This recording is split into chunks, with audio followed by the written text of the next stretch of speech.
Proportion भी बोला जाता है, क्योंकि इसका प्रोपोर्शन बिल्कुल हमने डेफिनिट कर दिया, not more than this neither less than this.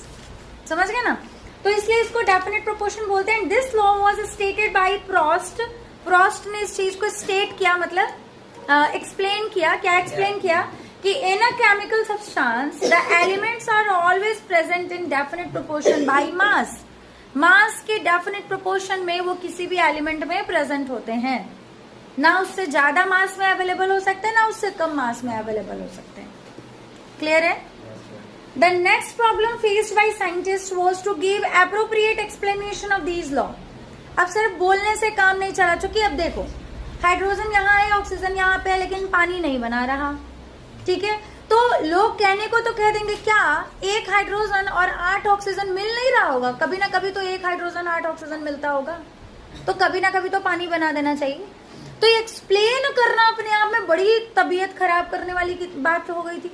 Explain कैसे करें? पानी को तोड़ तोड़ के, पानी को तोड़ना इतना आसान नहीं है, पानी में से हाइड्रोजन ऑक्सीजन को अलग करना इतना आसान नहीं है, बहुत सारे प्रोसेस के थ्रू जाना पड़ता है, तब जाके अलग अलग होते हैं। तो ये लोग एक्सप्लेन कैसे करें? कहना आसान है, कोई भी बात कह देना आसान है, लेकिन एक्सप्लेन करना बहुत मुश्किल है।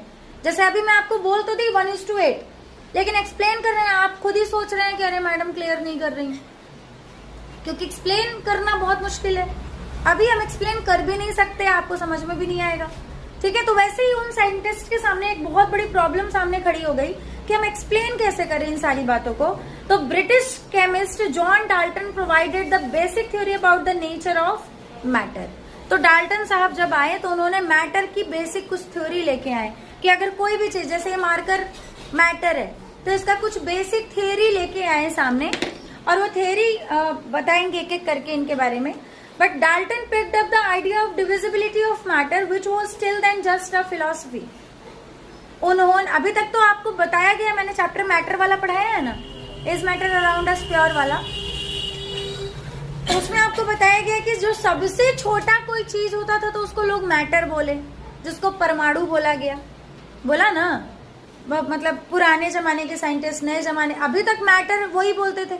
लेकिन डाल्टन जब आए तो उनको लगा कि नहीं, हमें तो भैया सेमी मैटर भी मिल गया है, मतलब मैटर के भी हमको कुछ छोटे पार्ट दिख रहे हैं, लेकिन एक्सप्लेन कैसे करूं? कोई भी बात मैं बोल दूंगी और आप मान लें, भले मेरे पास पढ़ते हैं, लेकिन बोल दूंगी तो थोड़ी ना मान लेंगे।